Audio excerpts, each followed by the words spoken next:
No sveicināti! Turpināsim maģiskos sāļus. Šodien es parādīšu, kā var izgatavot uguns sāli. Uguns stihijas sāls ir maģisks maisījums, kas piesātināts ar uguns dinamisko un pārveidojošo enerģiju. Tas tiek radīts apvienojot dažādas sastāvdaļas, kas simbolizē kaisli, spēku, enerģiju. Rezonē ar uguns elementu, piemēram, pikanti garšaugi, sarkans vai oranžs sāls un kristāli. Uguns sāli izmanto maģiskajās praksēs, lai stimulētu kaisli, drosmi, radošumu, attīrīšanos, izmantojot uguns pārveidojošo spēku. Pielietojums rituālos un burvestībās. Pirmkārt, kaisli un enerģija ir vajadzīga. Uguns sāli galvenokārt izmanto, lai iekurtu kaisli un enerģiju burvestībās un rituālos. To var iekļaut mīlestības burvestībās, radošos centienos, jebkurā maģiskajā darbībā, kam nepieciešams dzīvības enerģijas pieaugums. Lūk, drosme un spēks, ja vajag saņemties, vajag būt drošam savu plānu realizēšanā, tad to izmanto, lai vairotu drosmi, pārliecību un iekšējo spēku. Var izmantot uguns sāli rituālos, kuru mērķis pārvarēt šķēršļus, uzņemties riskus vai noteikt kaut kādas robežas.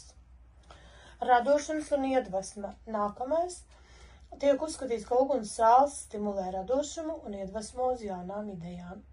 Izmantojot to rituālos, lai veicinātu radošu izpausmi un inovācijas. Tāpat attīrīšana un transformācija.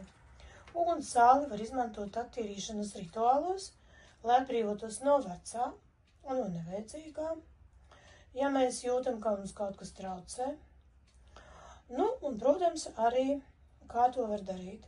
Var izveidot uguns sāls apli, aizsardzībai starp citu, ja tāda ir nepieciešama, lai pārveidotu negatīvo enerģiju pozitīvajā. Uguns ir transformējošs elements, un tādēļ arī to var izmantot šim nolūkam. Var izkaisīt telpā, var pievienot vannām, lai attīrītu auru, bet, protams, nelielos daudzumos, jo uguns sāls ir ļoti spēcīgs elements. Aizsardzībai. Uguns sāli var izmantot aizsardzības burvestībās, lai atvairītu negatīvismu un nevēlamās enerģijas. Var izveidot uguns sāls apli ap savu rituālo telpu, uz durvju ailēm var uzkaisīt palodzēm, telpas aizsardzībai. Maģiskās īpašības uguns sālī. Kaisle, drosme, radošums, transformācija, attīrīšanās un aizsardzība. Tik daudz par uguns sāli. Tagad parunāsim par to, kā to pagatavot un kādas ir uguns sāls sastāvdaļas.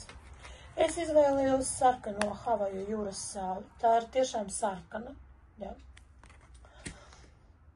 Kajēnas piparus. Ļoti ugunīgi tādi. Kamēli. Manā gadījumā jau gatavs malts. Var, protams, paši saberst, samalt, jums ir vēlēšanās ar piestiņu pastrādāt. Kaut ko vēl tur ielikt, kādu savu nodomu. Un ingvers. Maltu, es izvēlējos maltu, var kaltēto ingveru paši saberst arī. Ja ir tāda vēlme, lūdzu, tas arī ir pieļaujami.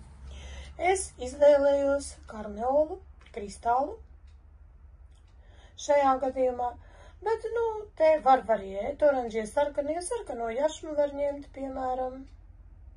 Serdalikus var ņemt, ļoti skaisti oranži, kuri brauc uz Āzijas valstīm atpūsties, var atvest. Tā ka šajā gadījumā izvēle ir brīva. Jautājums, protams, būs par sastāvdaļu attiecībām. Patiesībā ir tā, par cik mans nodoms ir veicināt projektus, idejas, tad es izvēlēšos visas šīs sastāvdaļas lietot vienādās daļās.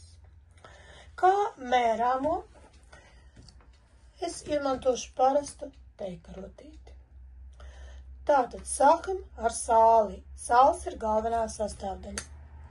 Runa ir par uguni, tādēļ tai ir jābūt sarkanai sālī. Ņemam sarkano jūras sāli.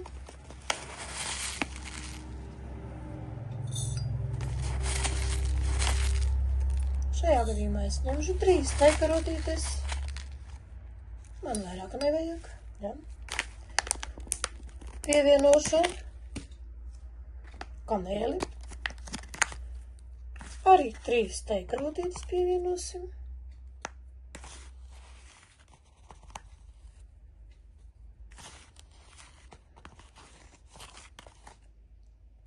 Tā. Pievienosim maltu ingveru. Arī 3 teikarūtītes.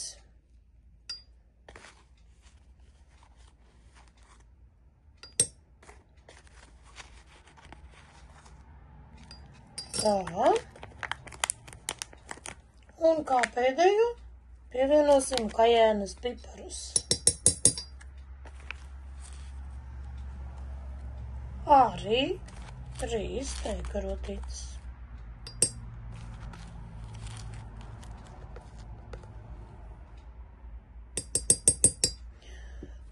Kad visas šīs te sāles, visas sastāvdaļas mums ar sālim ir pievienotas, tad pievienojam kristālu. Kristāls jau ir uzlādēts ar nodomiem, ko es vēlos panākt, kā es vēlos darboties. Un pievienojam arī to. Op, lūk. Aizveram trauku. Obligāts nosacījums rūpīgi samaisām. Šajā gadījumā trauks man ir pietiekami liels. Tajā ir ļoti viegli visu samaisīt. Un šādi te mēs iegūstam šo te uguns maisījumu. Uguns sāli. Lūk tā, var pēc izvēles variēt proporcijas, kā jums pašiem ir vēlēšanās, bet nu katrā gadījumā tās paliek jūsu pašu ziņā. Tā kā nu tā, turpinām burvestības. Nākamo parādīšu ūdens stihijas sāli. Visiem visu labu un jauku sestdienu!